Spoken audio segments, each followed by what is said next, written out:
minggu yang lalu, yaitu surah Al-Baqarah 158 sampai 163. A'udzubillahi minasyaitonir rajim. Bismillahirrahmanirrahim.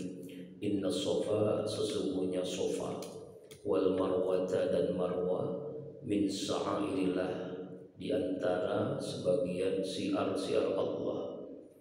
Paman hajjal baita, siapa orang yang mengerjakan ibadah haji atau itamara atau ibadah umrah, fala junah alaihi, maka tidak dosa baginya mengerjakan sa'i ayyatafa bihima, ya, tawaf dan sa'i di antara keduanya.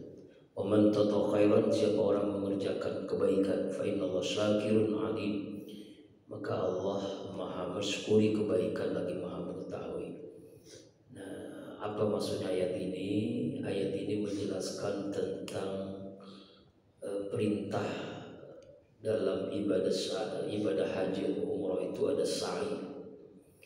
Kita ketahui sa'i itu adalah berawal peristiwa Siti Hajar mencari-cari air karena sudah lama ditinggal oleh Nabi Ibrahim, pembekalan habis, air susunya sudah tidak keluar lagi. Ismail bayi itu nangis karena sudah tidak ada air yang masuk ke dalam dirinya. Itulah yang membuat Siti Hajar dari Bukit Sofa ke Bukit Marwah jalan mencari air, kadang lari kecil yang untuk mendapatkan air. Nah, setelah selesai itulah Allah karuniakan dari kakinya Ismail keluar air, dan itulah air yang tidak akan habis sampai kiamat, Zam-Zam. Allah.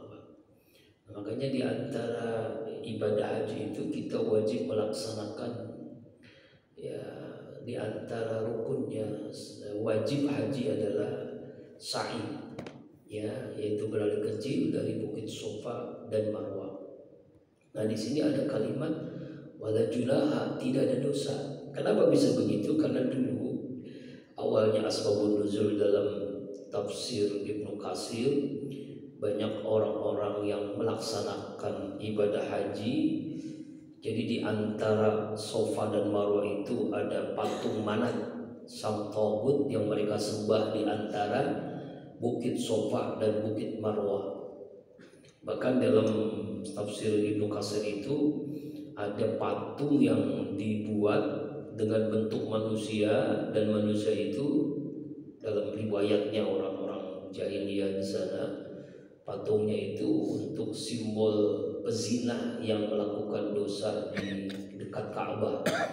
Lalu dibikin patung, dan patungnya itu di antara Sofa dan Marwah.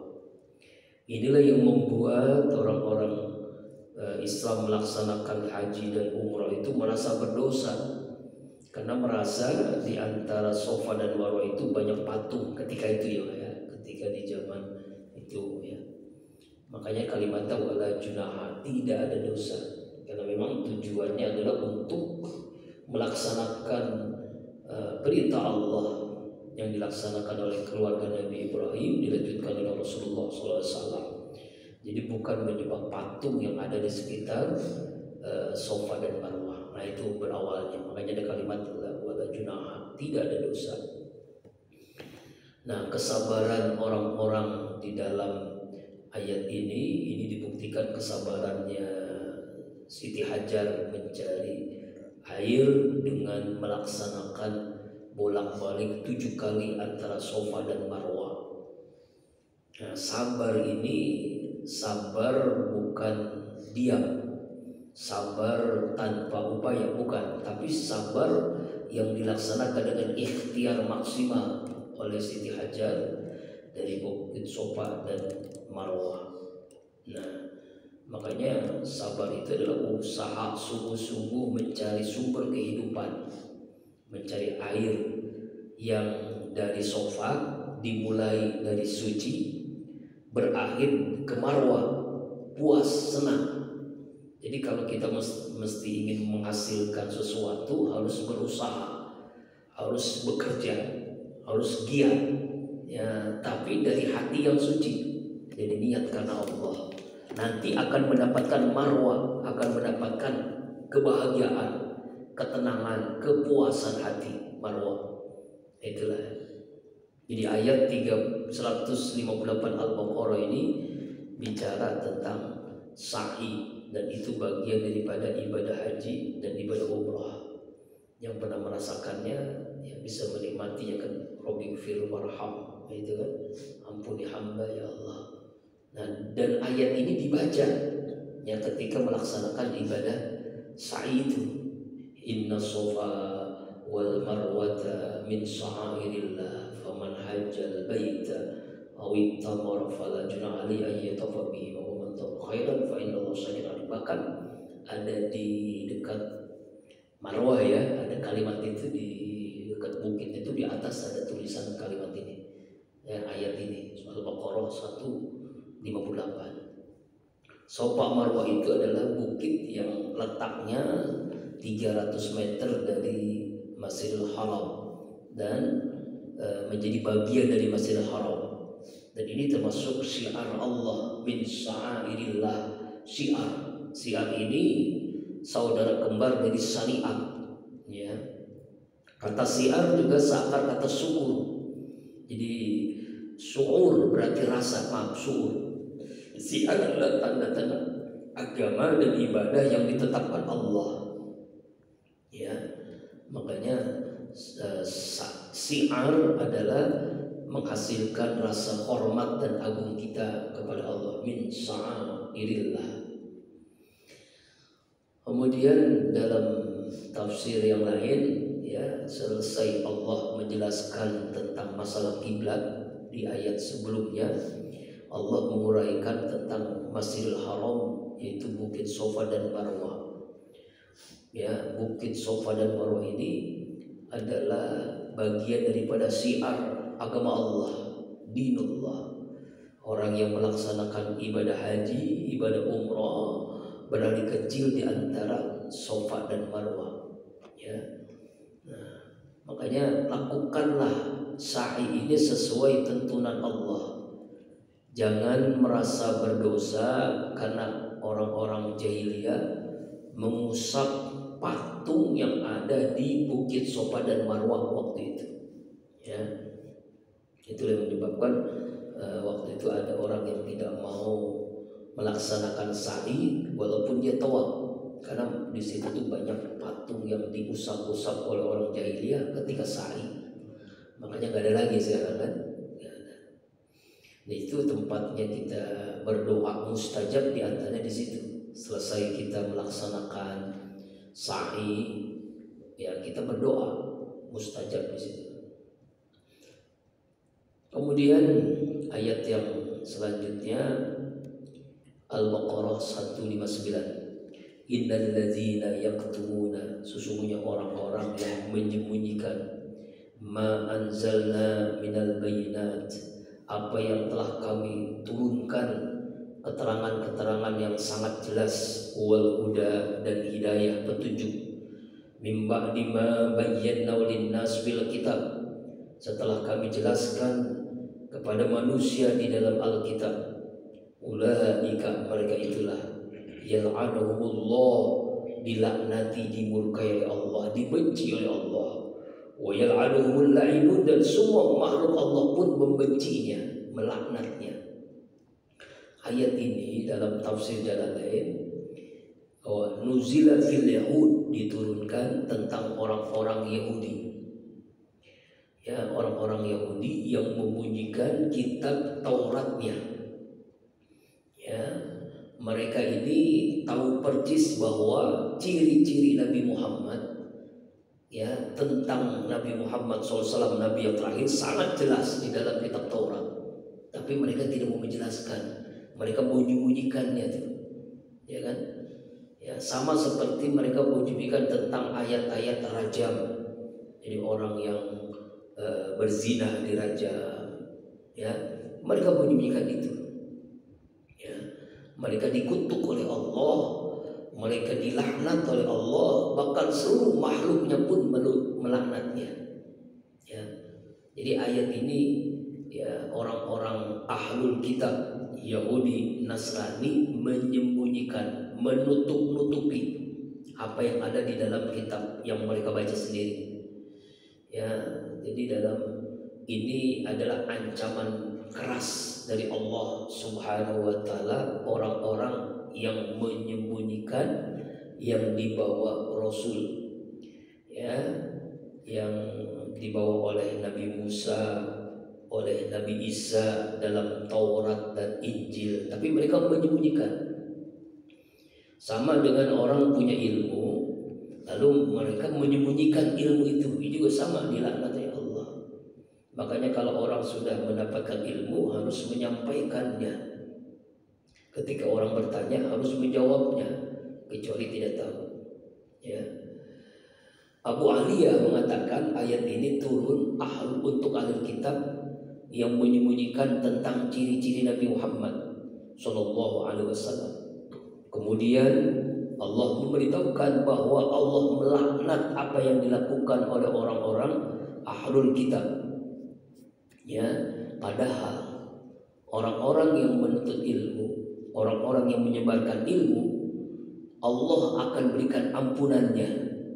Bahkan semua binatang, ikan di dalam air, burung di udara memintakan ampun buat orang-orang yang ngaji kayak begini nih, orang menuntut ilmu. Tapi orang yang menyembunyikan ilmu, Allah akan melaknatnya. Dan bukan hanya Allah, seluruh makhluk Allah pun akan melaknatnya, murka, benci kepada orang-orang yang menyembunyikan ilmu. Sebagaimana hadis Rasulullah SAW, biar barang siapa orang ditanya tentang ilmu, lalu dia menyembunyikan ilmunya, maka nanti pada hari kiamat dia akan diikat dengan tali kekang dari api neraka. Auzubillahi min dzalik. Dalam hadis lain riwayat Imam Abu Hurairah, seandainya bukan karena satu ayat dalam kitabullah, tidak akan aku ceritakan kepada seorang pun. Sesungguhnya orang-orang menyiapkan apa yang telah kami turunkan kepadanya atas keterangan dan petunjuk sampai mereka dilaknati oleh Allah. Setiap makhluk baik jin maupun manusia semuanya melaknatnya. Bahkan hewan-hewan pun melaknatnya, malaikat melaknatnya. Orang-orang yang menyembunyikan ayat-ayat Allah, ya, artinya melaknat itu murka kepadanya. Kenapa bisa murka? Karena dia menyembunyikan tentang ciri Nabi Muhammad. Bahkan dalam sebuah riwayat, orang-orang ahlul kitab itu mengetahui tentang ciri Nabi Muhammad lebih mengetahui dibandingkan tentang kakek nenek moyangnya. Saking tahu jelas bahwasanya ciri-ciri Nabi Muhammad seperti ini, begitu ya.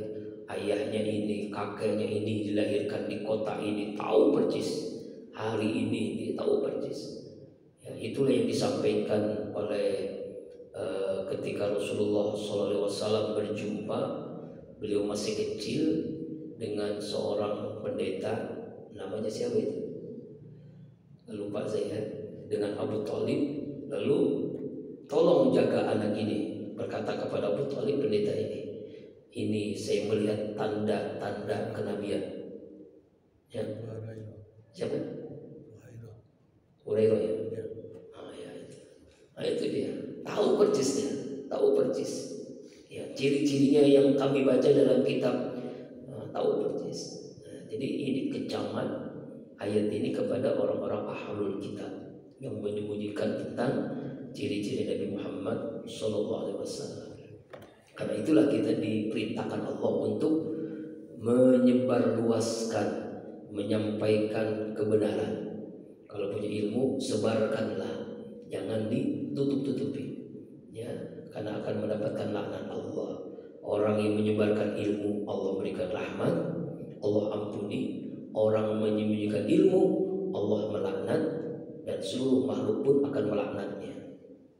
Jadi sengaja menyembunyikan kebenaran. Ini intinya, Pak. Ya. Illal ladzina tabu, kecuali orang-orang yang bertobat. Artinya bertobat, mereka nggak tahu bahwasanya menyembunyikan tentang ini dilaknat. Nah, mereka bertobat tuh, kecuali bertobat. Wa aslahu, dan mengadakan islah, perbaikan. Wa bayyanu, dan menjelaskan kebenaran. Faulaika atubu alaihim, maka aku Allah menerima taubat mereka. Wa ana tawwabur rahim, dan aku Allah Maha penerima taubat lagi Maha penyayang. Artinya adalah kalau ahlul kitab itu taubat, sadar, mengakui kesalahannya, mengadakan perbaikan, memberikan penjelasan tentang apa yang mereka sembunyikan, Allah akan terima taubatnya. Mereka kembali kepada Allah, minta ampun atas dosa mereka. Mereka telah menyembunyikan kebenaran ciri-ciri Nabi Muhammad, lalu mereka bertaubat dan menerima apa yang dalam Al-Quranul Karim, dan mereka masuk Islam, maka Allah akan terima taubatnya. Ya, inilah termasuk dari apa syariat Nabi Muhammad yang mendapatkan keistimewaan. Wa ma arsalnaka illa rahmatan lil alamin. Karena Nabi Muhammad SAW itulah Allah itu memberikan rahmat bagi seluruh alam. Seluruh alam. Ya. Jadi taubatnya umat Nabi Muhammad ini ya mengakui, minta ampun, tidak mengulangi, Allah ampuni. Berbeda dengan umatnya Nabi Musa. Umat Nabi Musa itu kalau taubat, Pak, dia taubatnya itu harus mati, dibunuh atau bunuh diri. Itu bayangkan. Misalnya dia melakukan dosa nih, dia harus bunuh diri setelah minta ampun kepada Allah, menyesal, bunuh diri kayak orang Jepang, ya, atau dibunuh oleh temannya, baru taubatnya diterima. Alhamdulillah ya, kalau itu terjadi mungkin berat juga kita jadi umat Islam ya, tapi tidak ternyata. Selama kita sungguh-sungguh taubat, selama itu Allah akan ampuni. Innallaha yuhibbut tawwabina wa yuhibbul mutatahhirin. Sungguhnya Allah sangat sayang kepada hamba-Nya yang selalu bertaubat. Ya. Jadi ayat Al-Baqarah 160 ini, kalau orang-orang itu bertaubat, dia tidak menyembunyikan apa yang dia ketahui, maka pasti Allah akan mengampuni dosa-dosanya, menerima taubatnya, karena Allah Tawwabur Rahim. Kemudian jamaah rahimakumullah 161. Innal ladzina kafaru, sungguhnya orang-orang kafir, wa matu, dan dia mati, wa hum kuffar, dalam keadaan kafir, alaihim, atas mereka, ulaika alaihim, mereka itu laknatullah, laknat Allah, wal malaikah, laknatnya para malaikat, wan nasi ajmain, dan laknat seluruh manusia. Nauzubillah ya. Orang kafir mati dalam keadaan kafir, mendapatkan kutukan murka Allah, murka malaikat, dan seluruh manusia di dunia dan di akhirat. Ya, makanya di sini kalimat an-nas amun qila, dikatakan satu qil al-mu'minun, orang beriman. Ya, ada yang mengatakan an-nas di sini adalah manusia secara umum.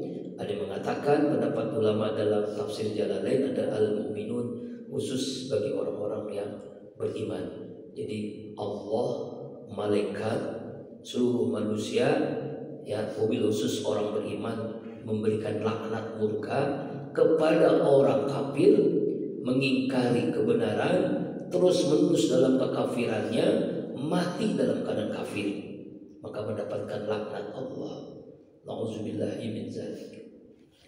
Dalam tafsir Mukatsir dijelaskan, orang kafir nanti pada hari kiamat ya berdiri, lalu Allah melaknatinya, malaikat melaknatnya, manusia melaknatnya. Ya. Jadi makanya melaknat kepada orang-orang kafir itu memang ada begitu ya, dan itu terjadi kutukan Allah. Kenapa? Karena mereka kafir, mati dalam keadaan kafir. Maka di surah lain kita kan diingatkan oleh Allah, wala tamutunna illa wa antum muslimun, janganlah kalian mati kecuali dalam keadaan Islam. Yaitu yang disebut dengan husnul khatimah. Nah, kalau orang mati dalam keadaan kafir, mati dalam keadaan su'ul khatimah, dalam keadaan buruk, seburuk-buruk akhir hidupnya, su'ul khatimah. Auzubillahi min dzalik. Ya, jadi mereka ini mendapatkan kelaknat Allah ini selama-lamanya. Di mana?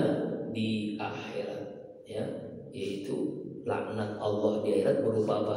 Neraka, siksaan, azab neraka. Auzubillah, summa auzubillah min dzalik. Jadi ayat ini menjelaskan tentang orang-orang Bani Israel yang kafir, lalu dia tetap dalam kekafiran, ya, menyembunyikan kebenaran, lalu mati dalam badan kafir. Itulah nanti mendapatkan murka Allah. Kemudian ayat 162, khalidina fiha, mereka kekal di dalam laknat itu. Artinya kekalnya itu selama-lamanya dilaknat oleh Allah, selama-lamanya dilaknat oleh malaikat, selama-lamanya dilaknat oleh semua manusia, dan itu neraka mereka selama-lamanya. La yukhaffafu anhumul azab wa la hum yunsarun. Mereka tidak diringankan azabnya. Bahkan dalam sebuah riwayat, setiap hari azab neraka itu makin hari makin sakit, makin hari makin pedih, maka itulah ya. Dan itu tidak ditangguhkan oleh Allah, tidak diringankan. Kalau di dunia kan ada namanya gerasi gitu ya, keringanan tahanan. Kalau di akhirat enggak, orang kafir itu enggak ada sama sekali, enggak ada ditunda, enggak ada diringankan, selama-lamanya. Auzubillahi min dzalik. Bahkan dalam tafsir Jalalain,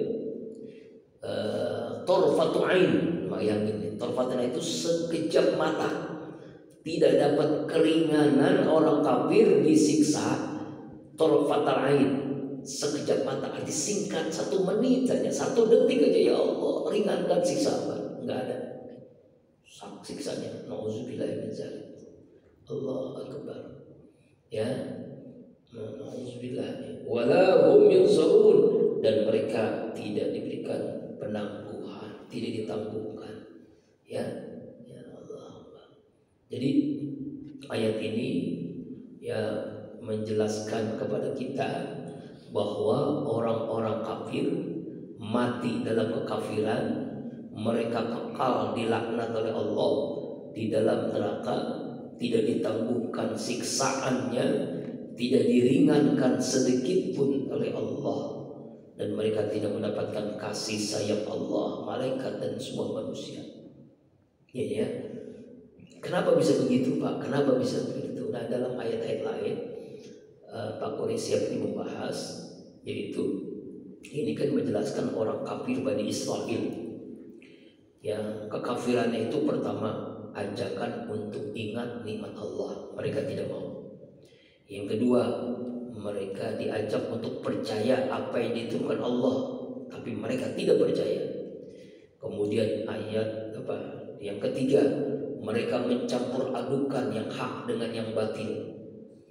Mereka ayat yang keempat, ya, mereka ini tidak memenuhi janjinya, mereka tidak bersyukur, ya, mereka mencampur adukan, mereka menyembunyikan kebenaran. Jadi mereka menyembunyikan tentang Nabi Muhammad SAW. Makanya mereka kekal selama-lamanya, ya, kekal selama-lamanya. Ya, dijelaskan dalam tafsir bahwa orang-orang kafir mendapatkan 4 balasan. Pertama, laknat Allah, laknat malaikat, laknat semua manusia. Yang kedua, kekal di dalam laknat itu, masuk neraka selama-lamanya. Yang ketiga, tidak akan diringankan azabnya sedikit pun, torfatul ain. Yang keempat, tidak ditangguhkan sebagaimana ketika di dunia. Di dunia ditangguhkan, siksaan tidak ada. Di akhirat tidak akan ditangguhkan. Terakhir, ya, silakan. Ya, Al-Baqarah 163. Astagfirullah. Wa ilahukum, Tuhanmu adalah Tuhan kalian, Tuhan kalian semua, ilah wahid, adalah Tuhan yang esa, Tuhan yang satu. La ilaha illahu, tidak ada Tuhan kecuali Dia, Allah. Ar-Rahman, Maha Rahman, Maha Pengasih, Maha Pemurah. Ar-Rahim, lagi Maha Penyayang.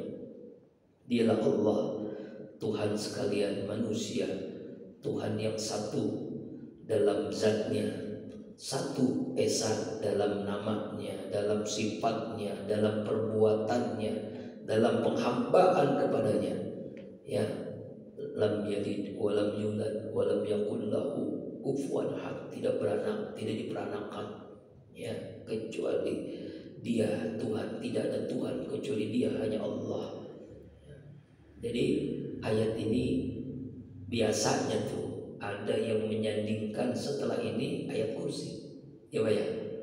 Wa ilahukum ilahu wa ilaha rahmanur rahim, Allahu la ilaha illa qayyum. Jadi ayat Al-Baqarah 163 dengan Al-Baqarah 255, nah disatuin tuh biasanya tuh ya, dalam wirid, dalam zikir, sholat itu. Wa ilahukum ilahu wa ilaha rahmanur rahim, Allahu la ilaha illa huwal hayyul qayyum, disandingkan, dan itu boleh ya. Jadi ini penguatan akidah, penguatan iman. Gimana? Oh ya, Ismul Azam, Ismul Azam, nama-nama Allah yang paling agung. Jadi Allah Subhanahu wa ta'ala beritahukan tentang keesaannya, tentang dialah Allah yang tunggal, yang esa, yang satu, menjadi tempat bergantung seluruh makhluknya, zat yang tidak ada Tuhan selain Dia, zat yang Maha Pengasih, Maha Penyayang. Ya, dalam ayat ini juga dijelaskan, disebutkan dalam tafsir surah Al-Fatihah. Ya, diriwayatkan, ya, walillahil asmaul husna, nama Allah yang paling agung. Nah itu bila tadi kan, nama Allah yang paling agung, Asmul Azam. Ya. Kemudian ya, dalam ayat ini, wahai orang-orang manusia, mukmin, kafir, munafik, Allah adalah Tuhan kalian semua. Dialah berhak, yang satu saja Tuhan yang berhak disembah, yang menguasai, yang mengatur, yang menentukan dunia akhirat kita. Ya, ini. Jadi dalam ayat ini sangat-sangat jelas Ismul Azamnya Allah Subhanahu wa ta'ala.